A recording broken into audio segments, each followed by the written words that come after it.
Bonjour. Le monde du travail ne fait pas toujours la part belle aux sourds. C'est vrai. Il y a des a priori, des problèmes de des difficultés de communication. La venue d'un salarié sourd dans une entreprise ne va pas sans bouleversement. Pourtant, de plus en plus d'initiatives voient le jour et le monde de l'entreprise s'ouvre peu à peu. En rencontrant des salariés sourds et entendants, nous avons cherché à comprendre ce que chacun pouvait apporter à l'autre.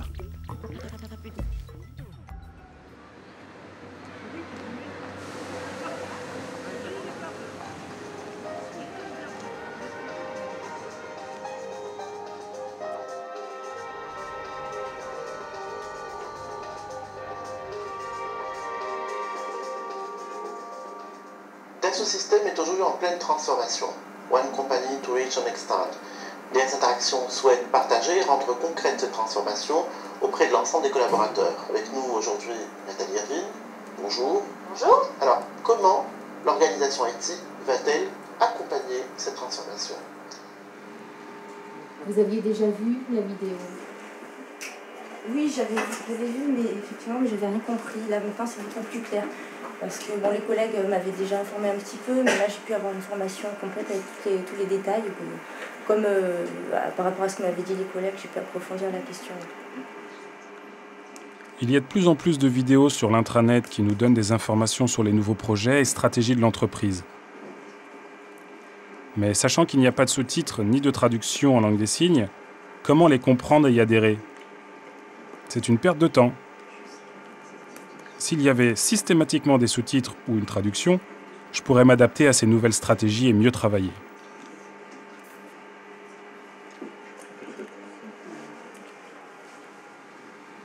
Ça ne doit pas être bien compliqué d'inviter des sous-titres. Oui. Non. Je pense que c'est ce que nous avons à travailler demain pour que vous puissiez avoir l'information en direct, comme chacun d'entre nous. On essaie avec les moyens qu'on a, et puis on est au tout début de notre politique d'insertion, donc on découvre avec les personnes sourdes, je dirais, de nouveaux comportements, de nouvelles attitudes, et qui sont aussi valables pour demain, pour le mieux vivre en entreprise, parce que c'est ça qui est très important. L'attention qu'on a apportée à l'autre, c'est vraiment au quotidien, et c'est vrai qu'au travers de la relation qu'on a avec les 3 collaborateurs sourds, on a aussi beaucoup à apprendre sur notre manière d'être avec tous les collaborateurs de l'entreprise.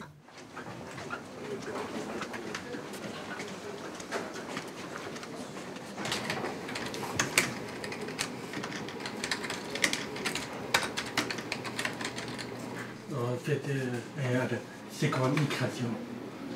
Migration, je peux expliquer. Quelle migration? Ouais. Quelle migration?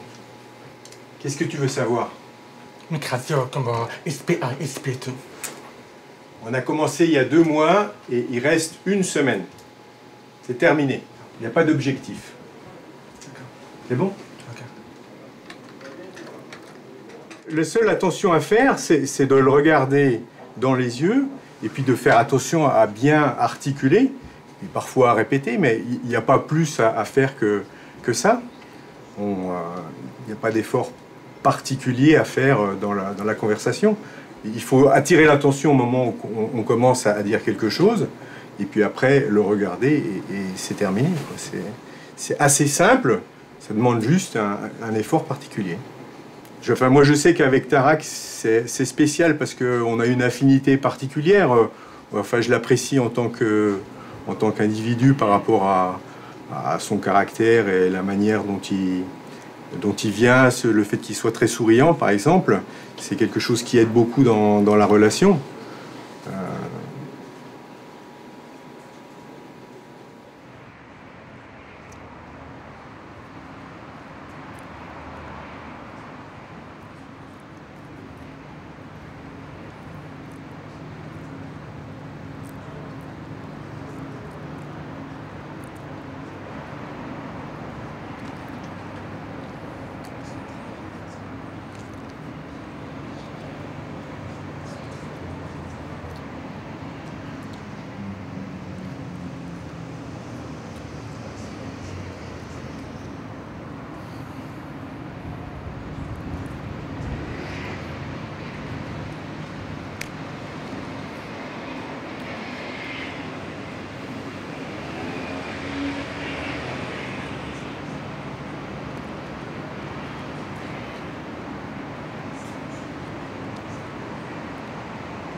La communication avec mes collègues entendants au sein de l'entreprise n'a jamais posé de problème. On utilise le même vocabulaire et en plus, ce sont des jeunes très ouverts. Certains ont été surpris que je sois sourd, mais si on ne se comprend pas, on passe par l'écrit. Ce fonctionnement n'a jamais posé de problème. Je m'adapte en fonction des personnes et on travaille comme ça. En plus de l'oral, on communique par l'intranet via SameTime, qui est un outil informatique très performant. Il faut savoir que les entendants n'aiment pas être dérangés par le téléphone et préfèrent rester concentrés sur leur écran. Donc on s'envoie des mails, on s'écrit et voilà.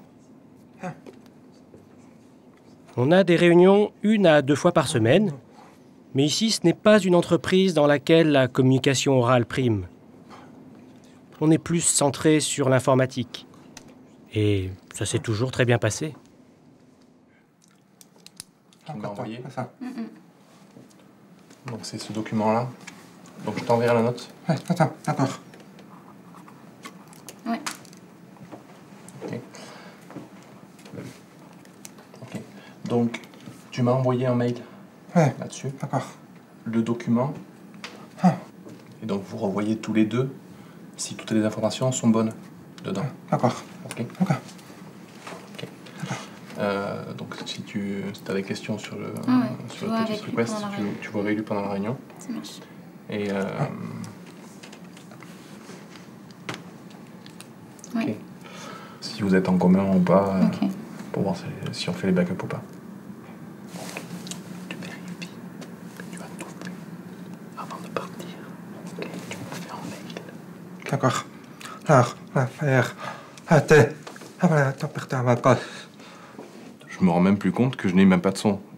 De temps en temps, je suis en train de discuter avec lui, juste en articulant, et je me rends compte de temps en temps que je suis pas tout seul, et que du coup les autres personnes n'entendent pas forcément ce que je suis en train de lui dire. Mais bon, en même temps, comme c'est à lui que je m'adresse, bon, voilà. C'est sûr que si je veux que tout le monde entende, j'émets des sons, mais ça en fait, ça met une complicité, ça met une complicité, même si lui, il s'en rend pas compte, parce que du coup, il sait pas que j'émets pas de son. Mais voilà, c'est à lui que je parle, c'est pas à quelqu'un d'autre. Moi, je sais qu'on a des projets, soit école, soit entreprise. Je ne sais pas quoi faire, on a des projets. Aujourd'hui, maintenant, j'ai déjà pas 6 ans. Et notre projet, pas 7 ans. C'est trop bien pour moi. Mais c'est sûr que je me souviens quand tu cherchais dans les écoles, je me souviens qu'on avait fait des courriers pour t'accompagner, pour dire qu'on te prendrait en stage pendant les périodes de stage, tu te souviens? Et c'est vrai que malgré un dossier qui est plutôt bon, c'était pas facile de trouver des écoles. C'était quelque chose de difficile. Il n'y a pas beaucoup d'écoles qui sont prêtes à faire le pari de t'accompagner aussi. C'est quelque chose qui n'est pas facile. C'est vrai. On a appris tout doucement à travailler ensemble, lui et moi. Je me souviens du premier entretien que j'ai passé avec lui, où pendant l'entretien, j'articulais très peu. Et puis, à un moment de l'entretien, je lui parlais de plein de choses. Et j'ai mis la main devant ma bouche en me grattant le nez comme ça. Et j'ai vu dans ses yeux qu'il était complètement perdu. Et j'ai mis quelques secondes à réaliser qu'il y avait un lien, alors que, évidemment, habituellement, c'est pas un souci. Implicitement, on s'est mis d'accord sur le fait qu'il me dise pas « OK » alors qu'il n'avait pas compris. Ça arrive de temps en temps, mais c'est vrai, quand on répète 1 fois, 2 fois, 3 fois, on essaie d'articuler sous d'autres formes. Naturellement, au bout d'un moment, pour lui ou pour moi, on a tendance à acquiescer sans pour autant avoir bien compris le sens.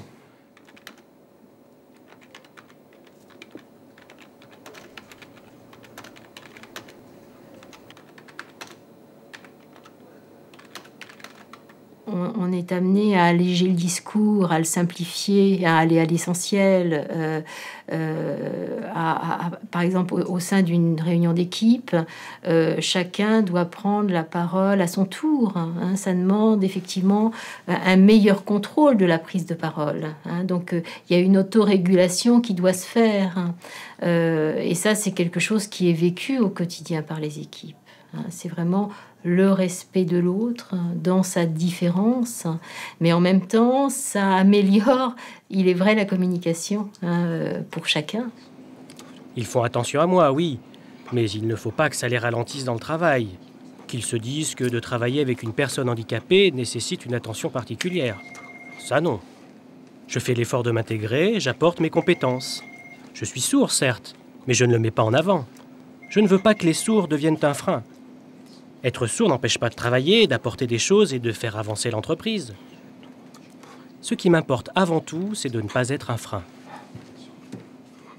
L'isolement constitue un vrai risque pour un sourd dans l'entreprise, parce que énormément de choses se passent à l'oral, même si beaucoup de choses dans une entreprise comme la nôtre se passent par écrit, il reste beaucoup de choses par oral, et il y a un risque de se priver de l'essence, de la base de la communication, et de ne plus comprendre le fonctionnement, l'environnement, et ce qui est en train de se passer autour de lui.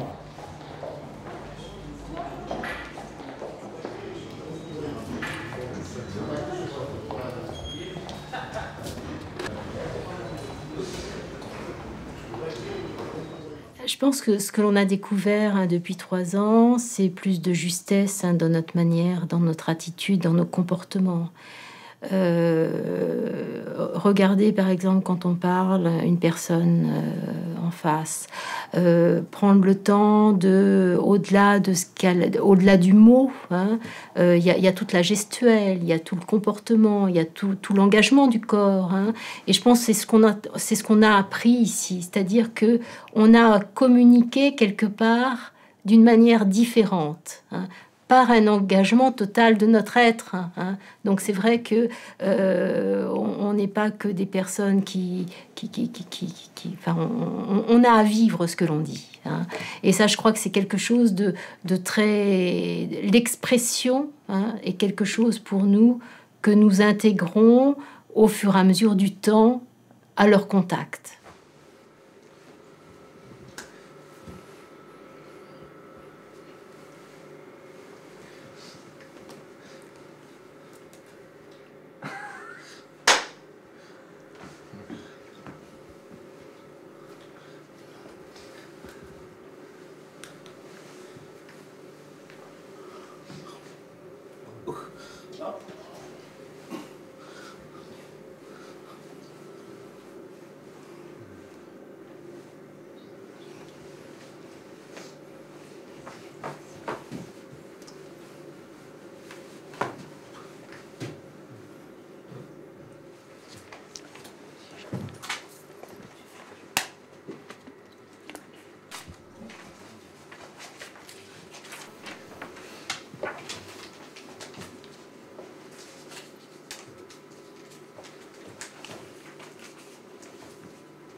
J'ai vu qu'il y avait des cours de LSF, je trouvais ça charmant, en fait, j'aime bien, enfin, je communique avec les mains, je trouve ça sympa. Donc en fait, je me suis dit, ok, bah, allons-y, on verra bien. Et ma foi, c'est super bien, c'est très bien. Ouais. On discute pendant 1 heure, c'est le silence complet, mais on en ressort complètement avec une tête comme ça. C'est très surprenant la première fois. On apprend l'anglais et l'allemand toujours à l'école et on ne vous propose jamais ce cours de langue, et c'est un cours de langue comme un autre. L'avantage, c'est qu'on l'a ici, on peut le prendre pendant nos heures, donc j'ai pris, ok. Et c'est un moment de détente, mais exceptionnel en plus. C'est là où il y a un deuxième effet que je ne m'attendais pas du tout, c'est que ça nous détend. Moi, ça me détend, ça me vide l'esprit et je repars sur une demi-après-midi d'attaque. Après les cours de langue des signes, les gens viennent me voir et me demandent « Ça va ?» Je suis surpris de voir des entendants qui ne signaient pas s'adresser à moi en langue des signes. C'est étonnant, et ça montre aussi une ouverture. Bien sûr, ce sont davantage des ateliers d'initiation à la LSF. Ils ne pratiquent pas au quotidien et ça reste superficiel. Mais ça donne une ouverture d'esprit. Et ça leur permet de changer de regard sur les personnes sourdes.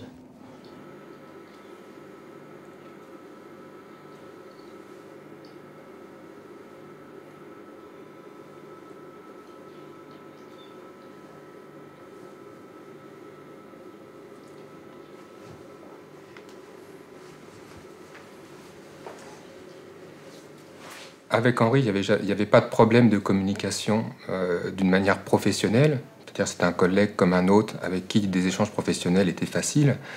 Mais c'est vrai que si j'avais un petit peu appris la langue des signes à l'époque, on aurait pu aller sur des discussions privées et avoir une autre sorte d'échange. Mais bon, j'ai pas pensé, quoi. On avait des fois des discussions privées, bien sûr, mais ça restait d'une manière verbalisée. C'est-à-dire que là, c'est plus général par rapport au handicap. Je pense que c'était à lui de faire l'effort d'aller vers les personnes non sourdes, enfin entendantes, alors que si j'avais fait un peu de LSF, j'aurais eu quand même l'impression d'aller un petit peu vers lui, que l'effort ne soit pas en sens unique.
Le fait d'avoir appris la langue des signes, ça me permet aujourd'hui de mieux comprendre des choses que lui fait ou qu'il ne peut pas faire. On arrive aussi à voir les limitations. Donc oui, enfin, j'arrive à assimiler un peu mieux son monde. C'est un enrichissement personnel également. Il y a une grande différence entre la culture des sourds et celle des entendants. Les entendants et les sourds n'ont pas le même humour. Quand un entendant connaît la langue des signes, il peut comprendre l'humour des sourds. Alors on communique plus. C'est plus marrant, on est plus à l'aise et détendu. Quand on travaille beaucoup, c'est plus agréable de déjeuner avec des collègues qui savent signer. Sinon, ça veut dire qu'on doit encore faire des efforts pour lire sur les lèvres. Et à la cantine, quand il y a du bruit et qu'on n'entend pas vraiment, être en permanence en lecture labiale, c'est dur. On est vraiment plus à l'aise avec un entendant qui sait signer. Et quand c'est le cas, on peut dire que c'est vraiment le meilleur moment de la journée.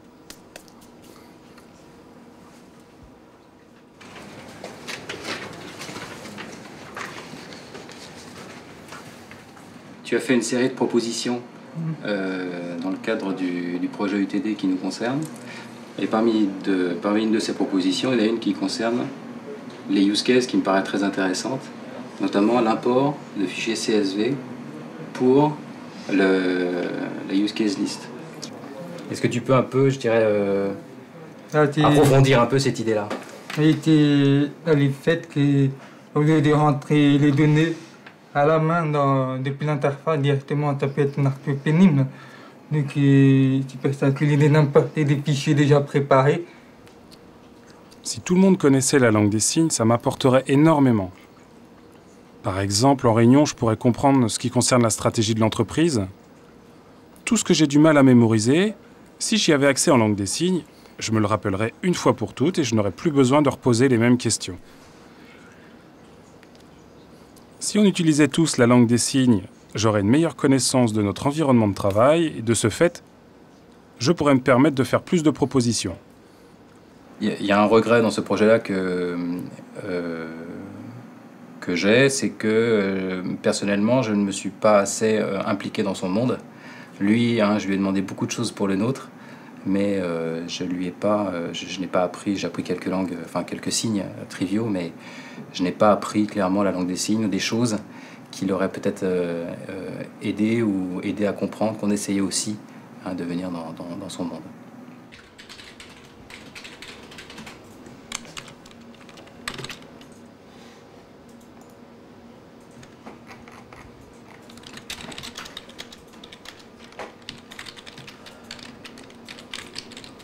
Dans une société telle que la nôtre, où voilà, la population est jeune et plutôt bien portante, où voilà, on est vraiment, on doit être dans la performance et où la fragilité voilà, n'est pas apparente. Donc c'est vrai que ça nous renvoie à une certaine fragilité, à une certaine vulnérabilité. Et ça peut faire peur, mais en tout cas, je pense que ça fait peur tant qu'on ne comprend pas bien le handicap et tant que on n'est pas entré véritablement en relation avec l'autre. Je me suis mis quelques minutes à sa place. Je me suis imaginé, moi, malentendant et faisant ce qu'il fait. Et je reconnais qu'à ce moment-là, je me suis dit, il réalise un travail qui est extraordinaire. Extraordinaire. Et en ce sens-là, il est bien supérieur à nous tous.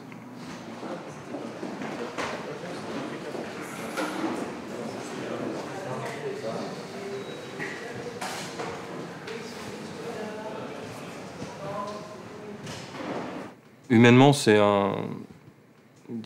vraiment une ouverture aux autres. Je pense que c'est une opportunité, une occasion de se confronter à des difficultés et à s'adapter, aussi bien pour le collaborateur qui a des difficultés d'audition que pour les collaborateurs normaux, entre guillemets, de s'adapter au contexte de l'autre. Et là, il y a un vrai bénéfice humain de se découvrir et de s'adapter. Voilà. C'est une belle expérience humaine. Voilà. Pour faciliter le travail et améliorer la communication entre les salariés sourds et entendants, la création d'un centre relais spécifique aux besoins de l'entreprise devrait voir le jour prochainement. Vous retrouverez les informations sur ce projet en consultant le site de l'Œil et la Main. Et venez participer à notre forum.